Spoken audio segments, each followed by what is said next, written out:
नमस्कार दोस्तों, एक बार फिर आपका नव भारत निर्माण अर्थात न्यू इंडिया के इस प्लेटफॉर्म पर हार्दिक स्वागत और अभिनंदन।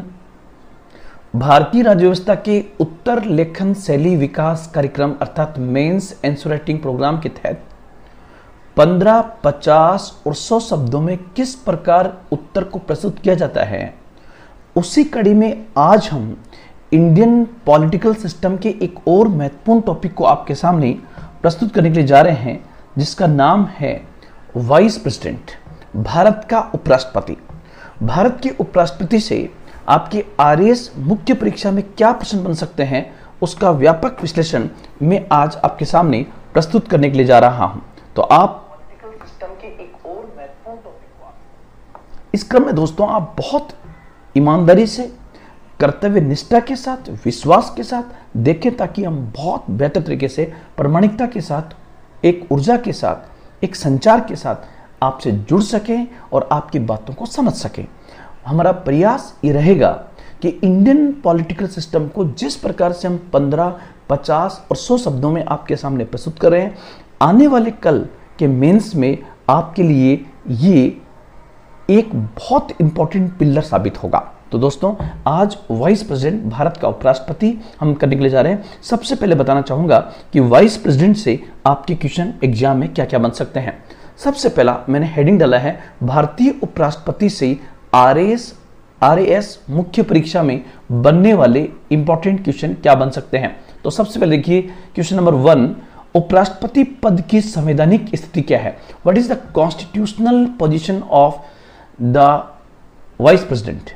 तो यहां पर ऐसा क्वेश्चन आपका मात्र 15 शब्दों में आ सकता है, 15 वर्ड्स में ऐसा क्वेश्चन पूछा जा सकता है। दूसरा क्वेश्चन है, उपराष्ट्रपति का निर्वाचन किस प्रकार होता है, the election of the vice president. तो दोस्तों ये भी ध्यान रखना, ये भी आपका 15 शब्दों में आ सकता है।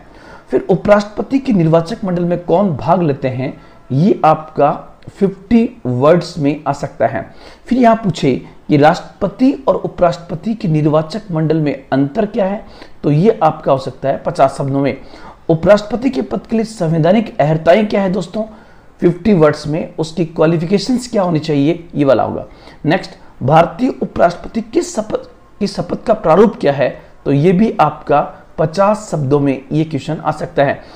उपराष्ट्रपति के पद के लिए यहां पर ध्यान रखना, ये उपराष्ट्रपति लिखा हुआ है, उपराष्ट्रपति के पद के लिए क्या शर्तें जरूरी है, ये आपका 15 शब्दों में यहां पर ये क्वेश्चन बन सकता है। उसके बाद आप देखोगे राष्ट्रीय आपात लागू करने, उसे हटाने की प्रक्रिया में अंतर क्या है, ये आपका वहां पर हो गया है। भारतीय उपराष्ट्रपति को पद से हटाने की प्रक्रिया क्या है, तो दोस्तों ये वाला क्वेश्चन आपका 100 वर्ड्स में आ सकता है। अभी तक जो है इस टाइप का क्वेश्चन नहीं पूछा गया है, इसलिए इन क्वेश्चन में सबसे इंपॉर्टेंट ये बनता है कि अभी तक इस क्वेश्चन की बारी नहीं आई है।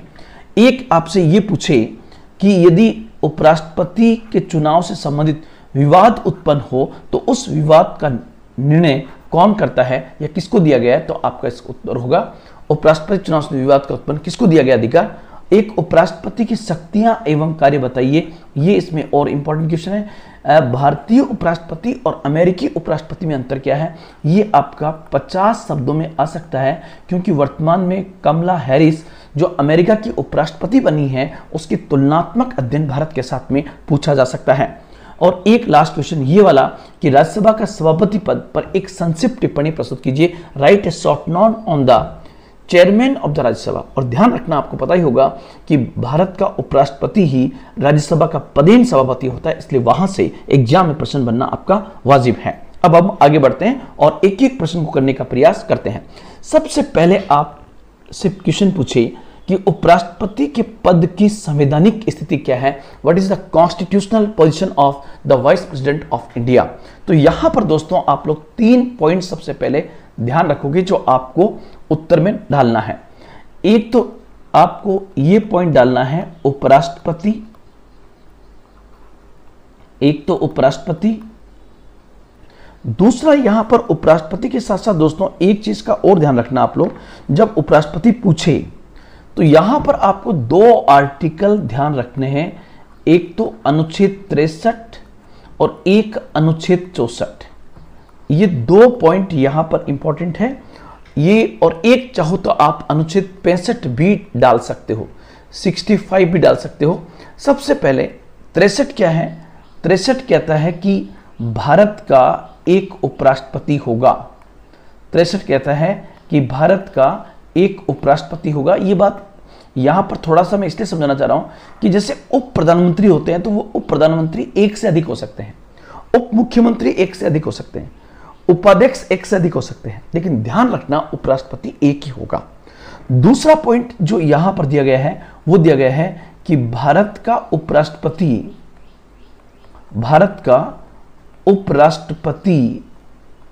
राज्यसभा का पदेन सभापति होगा। राज्यसभा का पदेन सभापति होगा, पदेन सभापति होगा। और 65 कहता है कि राष्ट्रपति की अनुपस्थिति में, राष्ट्रपति की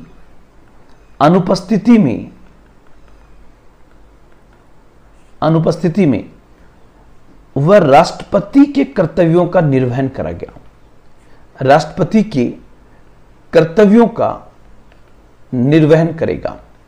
तो ये 3 पॉइंट तो आपको यहां पर ये ध्यान रखने हैं। अब उसके साथ साथ जब आप लिखोगे तब उसमें क्या क्या चीजें और ध्यान रखनी है। एक तो ये बताना है कि दूसरा सर्वोच्च पद है, the second highest post in India. दूसरा सर्वोच्च पद है, दूसरा सर्वोच्च पद है।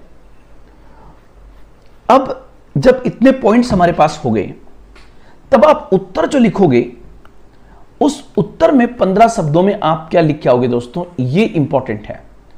मैंने एक बार आपके सामने फैक्ट्स इकट्ठे किए और फैक्ट्स इकट्ठे करने के बाद मेरा ऑब्जेक्ट होगा कि आपको ये बताना कि अगर आपसे क्वेश्चन 15 शब्दों में पूछा जाता है, 50 वर्ड्स में अगर ये क्वेश्चन आता है और उसकी संवैधानिक स्थिति पूछी गई है, कॉन्स्टिट्यूशनल पोजीशन पूछी गई है, तो आप क्या बताओगे?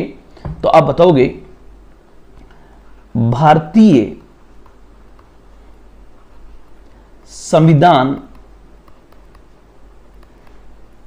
संविधान के अंतर्गत भारत का उपराष्ट्रपति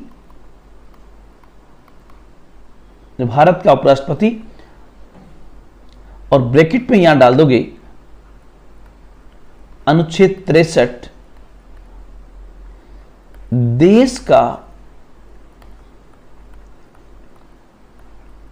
देश का दूसरा सर्वोच्च पद है जो अनुच्छेद 64 के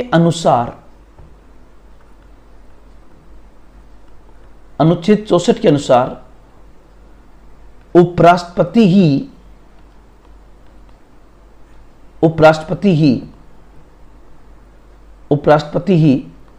राज्यसभा का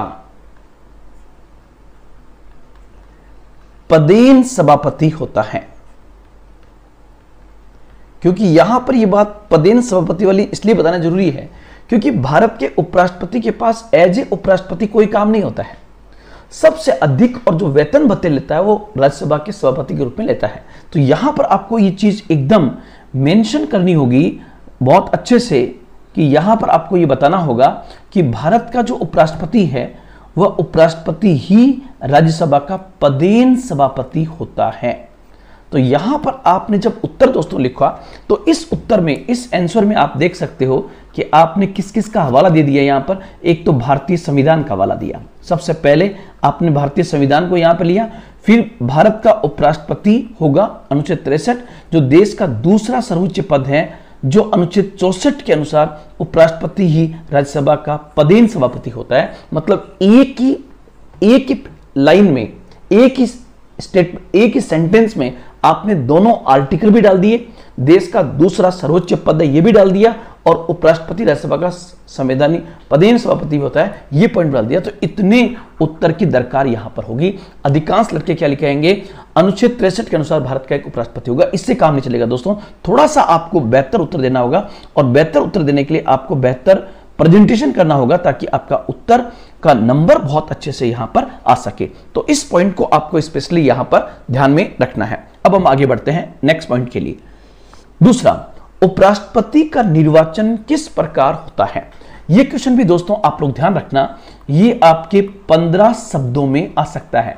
मैं आपको बताना चाहूंगा, आरएस और आईएएस का मेंस देने वाले अधिकांश बच्चे वे होते हैं जो, अधिकांश मतलब 100% बच्चे वे होते हैं जो प्री पास करके आते हैं, लेकिन उस प्री पास करके आए बच्चे में मात्र 10% बच्चे ऐसे होते हैं जिनकी मेंस की तैयारी होती है, बाकी तो सब का सब प्री ओरिएंटेड बच्चे होते हैं। इसलिए अगर आपकी अभी से बहुत अच्छी मेंस की तैयारी है तो दुनिया की कोई ताकत आपको आईएएस और आरएस बनने से नहीं रोक सकती। अब देखिए, आप उपराष्ट्रपति का निर्वाचन किस प्रकार से होता है तो आप कैसे लिखोगे? इसका उत्तर आप लिखोगे दोस्तों, इसका उत्तर होगा भारत की राष्ट्रपति की तरह उपराष्ट्रपति का चुनाव भी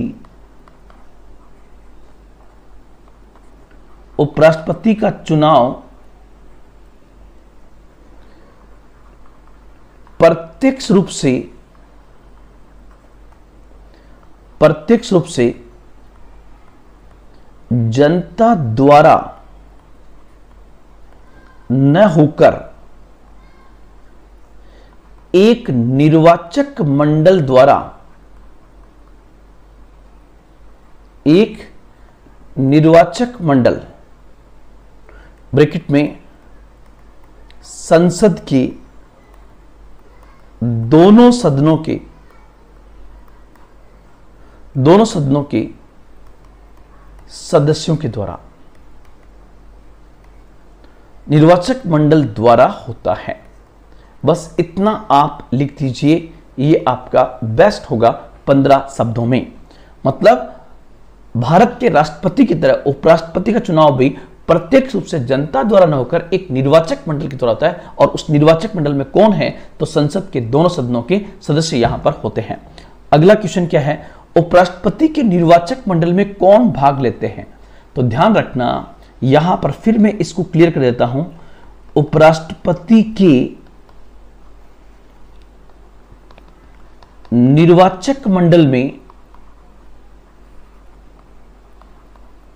उपराष्ट्रपति के निर्वाचक मंडल में संसद के दोनों सदनों के, संसद के दोनों सदनों के सदस्य अर्थात लोकसभा एवं राज्यसभा, लोकसभा एवं राज्यसभा के सभी निर्वाचित एवं मनोनीत सदस्य भाग लेते हैं। सभी निर्वाचित एवं मनोनीत सदस्य भाग लेते हैं। तो आपका एकदम उत्तर यहां पे क्लियर हो गया कि उपराष्ट्रपति के निर्वाचन में कौन भाग लेते हैं। तो दोस्तों यहां पर आप लोग ध्यान रखना, उपराष्ट्रपति के चुनाव में राज्यसभा के निर्वाचित भी और मनोनीत भी, लोकसभा और राज्यसभा दोनों के निर्वाचित और मनोनीत सदस्य भाग लेते हैं। यह आपका यहां से क्लियर होगा। एक बहुत अच्छा क्वेश्चन आपसे पूछे कि राष्ट्रपति और उपराष्ट्रपति के निर्वाचक मंडल में अंतर क्या है, यह क्वेश्चन भी पूछा गया है। निर्वाचक मंडल में अंतर, दोनों के निर्वाचक मंडल में अंतर क्या है? जब ऐसा अंतर बताए तो आप एक टेबल बनाकर भी बहुत अच्छे से रिप्रेजेंट यहां पर कर सकते हो कि दोनों के निर्वाचक मंडल में अंतर क्या है। इस अंतर को बताने के लिए दोस्तों यहां मैंने फिर एक बार शब्द लिख दिया अंतर, और इस अंतर को मैंने यहां पर एक साइड में लिख दिया राष्ट्रपति और यहां पे लिख दिया उपराष्ट्रपति, वाइस प्रेसिडेंट। अंतर आप खुद ही समझ गए होंगे क्योंकि आपने राष्ट्रपति का बहुत अच्छे से पढ़ रखा है, मैंने इसको भी वहां बहुत अच्छे से कराया था, तो अंतर आपको बहुत अच्छे से समझ में आएगा। और दोस्तों यहां पर आप लोग ध्यान रखना, नंबर 1 यहां पर इसके निर्वाचक मंडल में संसद के दोनों सदन, संसद के दोनों सदनों एवं विधानसभा के यहां पर इस पॉइंट को आप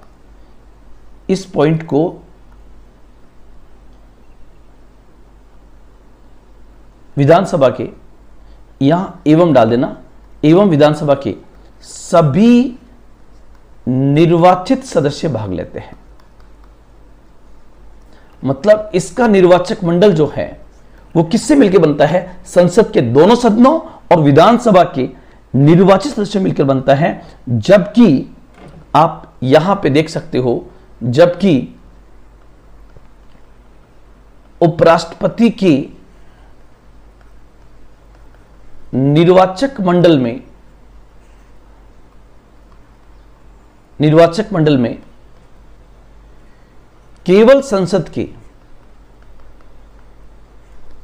संसद के सदस्य भाग लेते हैं। एक लाइन यहां पर आप अलग से लिख सकते हो, केवल निर्वाचित सदस्य भाग लेते हैं, और यहां डाल सकते हो निर्वाचित एवं मनोनीत दोनों सदस्य भाग लेते हैं। निर्वाचित एवं मनोनीत दोनों सदस्य भाग लेते हैं। तो यह पॉइंट आपको यहां पर बहुत अच्छे से पता होना चाहिए कि इसके अंदर कौन भाग ले रहा है। तो ये पॉइंट्स आपके यहां पर एकदम क्लियरिटी के साथ में आपको पता होना चाहिए। यहां पर संसद के दोनों सदन और विधानसभा के सभी निर्वाचित सदस्य भाग लेते हैं, जबकि यहां पर उपराष्ट्रपति के निर्वाचन में केवल संसद सदस्य ही भाग लेते हैं। तो ये पॉइंट आपको यहां पर ध्यान में रखना है। नेक्स्ट पॉइंट आप देखिए, उपराष्ट्रपति के पद के लिए संवैधानिक अर्हताएं क्या है? द कॉन्स्टिट्यूशनल क्वालिफिकेशंस यहां पर क्या है? बंद कर दे इसको, पानी लेके आना। उपराष्ट्रपति के पद के लिए संवैधानिक अर्हताएं क्या है? तो ध्यान रखना, यहां पर उपराष्ट्रपति के पद के लिए जो संवैधानिक अर्हताएं लिखी गई है, पानी थोड़ा सा और कर दे। उपराष्ट्रपति के पद के लिए जो संवैधानिक अर्हताएं दोस्तों, वो आपको 4 पॉइंट यहां पर ध्यान रखना है।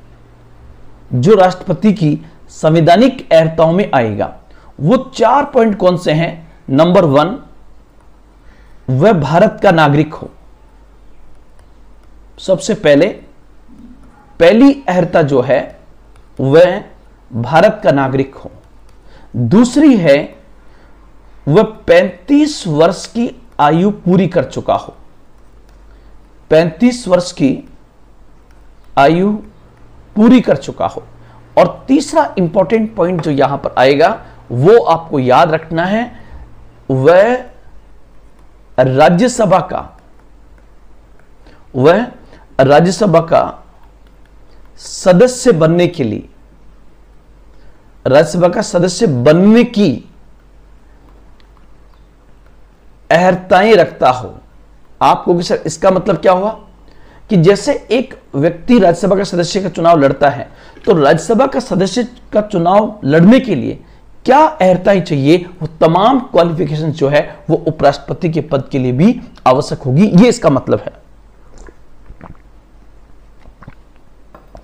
और चौथा ध्यान रखना, वह चौथा पॉइंट होगा, वह केंद्र सरकार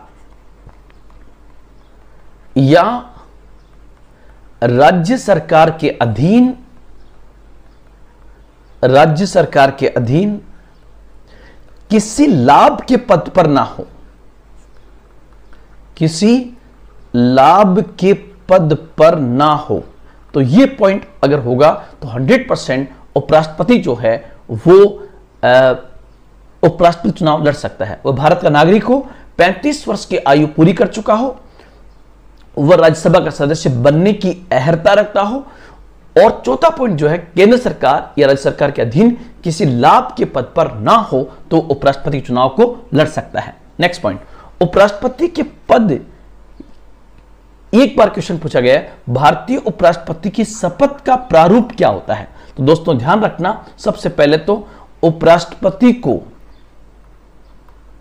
शपथ दिलाता कौन है? तो उपराष्ट्रपति को राष्ट्रपति द्वारा शपथ दिलाई जाती है, और इस शपथ में 2 पॉइंट जो शपथ के प्रारूप में आते हैं वो आप लोग ध्यान रखना कि वो किस चीज की शपथ लेता है। तो वो लेता है, मैं भारत के संविधान के प्रति, मैं भारत के संविधान के प्रति, मैं भारत के संविधान के प्रति सच्ची श्रद्धा, मैं भारत के संविधान के प्रति सच्ची श्रद्धा एवं निष्ठा रखूंगा। तो यहां पर पहला पॉइंट जो है वो बेसिकली संविधान के प्रति है। और नंबर 2 शपथ की दूसरी लाइन में बताया, वे मैं अपने पद और कर्तव्यों का निर्वहन श्रद्धापूर्वक करूंगा। मैं अपने पद एवं कर्तव्यों का निर्वहन श्रद्धापूर्वक करूंगा। ये सेकंड पॉइंट में आपका यहां पर आएगा। तो ये पॉइंट आपको ध्यान रखना है कि उपराष्ट्रपति किस बात की शपथ लेता है। ये 2 इंपॉर्टेंट पॉइंट्स आपके यहां पर आने चाहिए। उसके बाद तीसरा पॉइंट होगा राष्ट्रपति के पद के लिए शर्तें क्या है। तो ये राष्ट्रपति का यहां पर आ गया, ये मैंने वहां पर बहुत अच्छे से आपको राष्ट्रपति वाला पॉइंट करवा दिया है। राष्ट्रीय आपात लागू करने उसे हटाने में, ये भी राष्ट्रपति वाला क्वेश्चन यहां पे आ गया है। तीसरा, भारतीय उपराष्ट्रपति को पद से हटाने की प्रक्रिया क्या है, ये इंपॉर्टेंट क्वेश्चन आपका यहां पर है। भारतीय उपराष्ट्रपति को पद से हटाने की प्रक्रिया क्या है, तो ध्यान रखना, पहली बात तो उपराष्ट्रपति को हटाने का संवैधानिक आधार संविधान में नहीं दिया गया है। संवैधानिक आधार संविधान में नहीं है कि किस आधार पे उसे हटाया जाएगा। अब रही बात प्रक्रिया की, तो प्रक्रिया में आप 2 स्टेप ध्यान रखना, प्रक्रिया में 2 स्टेप ध्यान रखना, और वही 2 स्टेप आपका उत्तर होंगे। नंबर 1, राज्यसभा द्वारा संकल्प पारित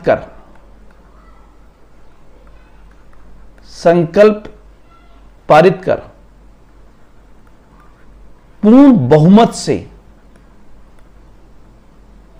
पूर्ण बहुमत, यहां पर पूर्ण बहुमत का अर्थ दिया हुआ है सदन की कुल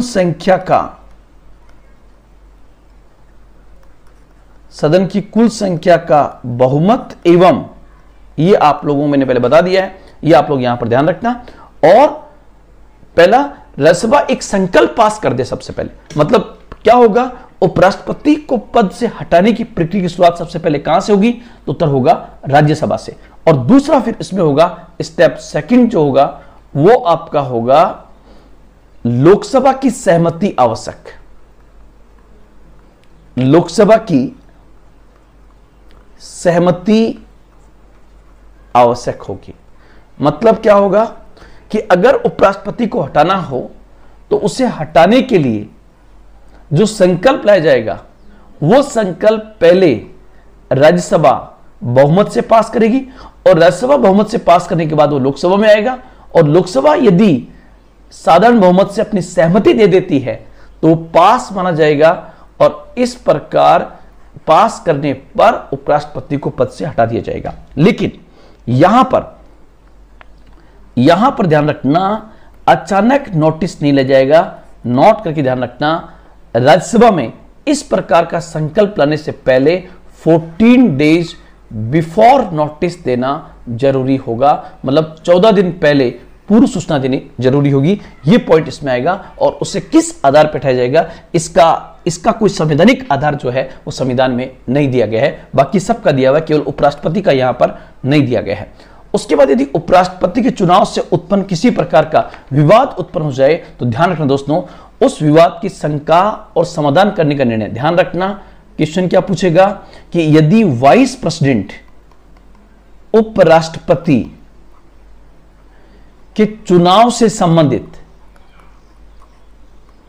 अगर कोई विवाद उत्पन्न हो जाए, अगर कोई विवाद उत्पन्न हो जाए तो उसका समाधान करने का अधिकार जो है वो बेसिकली हमारे संविधान ने ये अधिकार किसको दिया है, तो दोस्तों ध्यान रखना ये अधिकार उच्चतम न्यायालय को दिया गया है, जिसको हम कहते हैं सुप्रीम कोर्ट।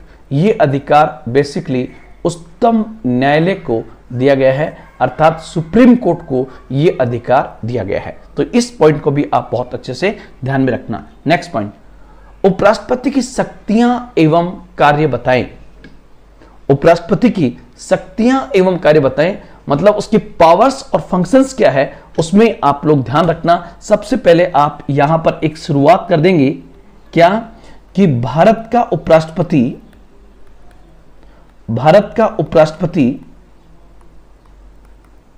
देश का दूसरा सर्वोच्च पद एवं राज्यसभा का पदेन सभापति होता है। राज्यसभा का पदेन सभापति होता है। यह बात हमने सबसे पहले लिख दी कि पदेन सभापति होता है। इस क्रम में शक्तियों की बात करें, इस क्रम में शक्तियां नंबर 1 सबसे पहले बताओगे राज्यसभा का पदेन सभापति होने के नाते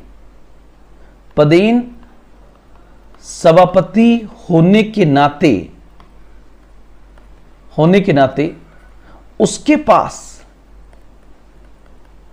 पास लोकसभा अध्यक्ष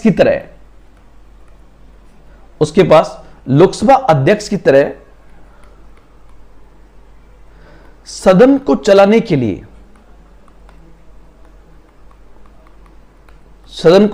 के लिए एवं नियम कायदे बनाने की शक्ति होती है। तो पहला तो उसका यही होगा, और वो तमाम काम जो है वो बेसिकली आप डाल सकते हो कि वह अमेरिकी उपराष्ट्रपति की तरह सीनेट का सभापति होता है। जैसे अमेरिका का उपराष्ट्रपति सीनेट का होता है, यहां पर वो राज्यसभा का होता है। दूसरा सेकंड पॉइंट उसका वर्क, पहला वर्क तो उसका यही वाला ध्यान रखना, और ये इसका सबसे बड़ा वर्क है। इसी वर्क के रूप में राज्यसभा उपराष्ट्रपति को तमाम तनख्वाह वेतन भत्ते इस रूप में मिलते हैं। दूसरा, यदि राष्ट्रपति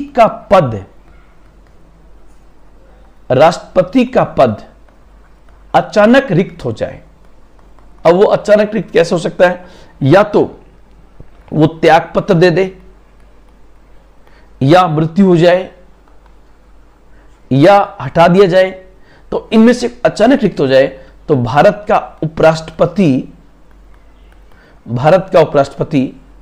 राष्ट्रपति पद पर आ जाता है, और वह इस पद पर तब तक बना रहता है जब तक नए राष्ट्रपति का चुनाव होकर निर्वाचित होकर नया राष्ट्रपति ना आ जाए। तो ये उसकी शक्तियों में आप लोग ध्यान रखना, ये पॉइंट भी आएगा कि उपराष्ट्रपति की शक्तियां एवं कार्य क्या है, उसमें ये वाला पॉइंट होगा। नेक्स्ट, भारतीय उपराष्ट्रपति और अमेरिकी उपराष्ट्रपति में अंतर क्या है। तो आप जब शुरुआत करो तब आप ये लिख सकते हो कि भारतीय संविधान में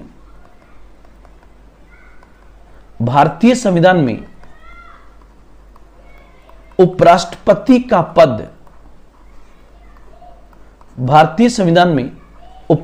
का पद अमेरिकी संविधान से लिया गया है। अमेरिकी संविधान या अमेरिकी व्यवस्था से लिया गया है, परंतु फिर भी अंतर है। और वो अंतर क्या है, वो अंतर भी क्यों आता है दोस्तों, मैं आपको एक पॉइंट बता दूं कि भारतीय उपराष्ट्रपति जो हैं, इंडियन वाइस प्रेसिडेंट जो है, यहां पर आप लिखोगे ब्रैकेट में नीचे संसदीय शासन प्रणाली हमारे देश में है, पार्लियामेंट्री फॉर्म ऑफ गवर्नमेंट हमारे देश में है। जबकि अमेरिकी उपराष्ट्रपति जो है वो किस व्यवस्था के तहत वहां पर है, तो अमेरिकी उपराष्ट्रपति जो है वो बेसिकली अध्यक्षीय शासन प्रणाली का पार्ट है। अध्यक्षीय प्रेसिडेंशियल फॉर्म ऑफ गवर्नमेंट का पार्ट वो होता है, अध्यक्षीय शासन प्रणाली का पार्ट होता है। तो यहां पर आप लोग ध्यान रखना कि जो भारतीय उपराष्ट्रपति है वो बेसिकली भारतीय उपराष्ट्रपति में अंतर क्या ध्यान रखना, समानता नहीं पूछी दोस्तों, समानता तो यह है कि ये राज्यसभा का सभापति होता है, ये सीनेट का सभापति होता है, लेकिन अंतर पूछा है। ध्यान रखना, भारत का उपराष्ट्रपति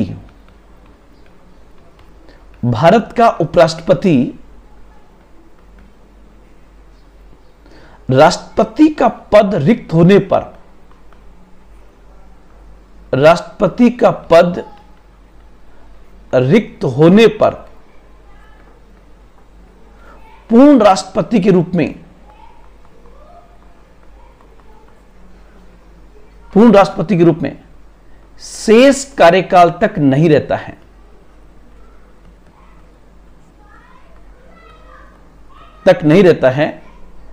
बल्कि तब तक रहता है जब तक कि नए राष्ट्रपति का चुनाव न कर लिया जाए। यह पॉइंट आप लोग यहां पर ध्यान रखना। जबकि अमेरिका में जो उपराष्ट्रपति का पद होता है उसमें क्या होता है, यहां पर ध्यान रखना, अमेरिका में राष्ट्रपति का पद रिक्त होने पर, राष्ट्रपति का पद रिक्त होने पर उपराष्ट्रपति शेष अवधि के लिए, यहां पर ध्यान रखना, वहां पर इलेक्शन नहीं होगा, बल्कि शेष अवधि के लिए वह राष्ट्रपति के पद पर आ जाता है।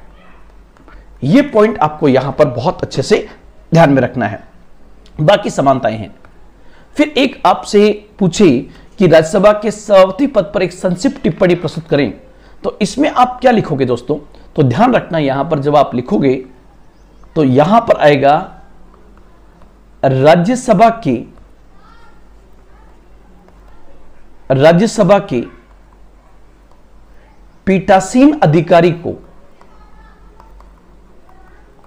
राज्यसभा के पीठासीन अधिकारी को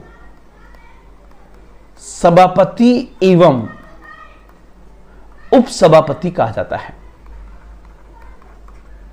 उपसभापति कहा जाता है।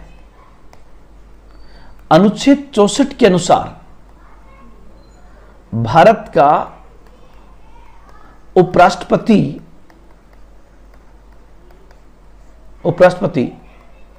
राज्यसभा का पदेन सभापति होता है। मतलब जो भारत का उपराष्ट्रपति बन जाएगा वही राज्यसभा का पदेन सभापति होता है। और इस क्रम में फिर आपको एक पॉइंट और लिखना है कि सभापति के पास, सभापति मतलब उपराष्ट्रपति के पास, क्योंकि वो किस रूप में काम कर रहा है, वो राज्यसभा के सभापति के रूप में काम कर रहा है, तो सभापति के पास सदन को चलाने के लिए वही शक्तियां एवं कार्य होते हैं जो लोकसभा अध्यक्ष के पास होते हैं, जो लोकसभा स्पीकर के होते हैं वो इसके पास होते हैं। यहां पर संक्षिप्त टिप्पणी में आप चाहो तो लिख सकते हो, केवल दो शक्तियां सभापति के पास नहीं होती,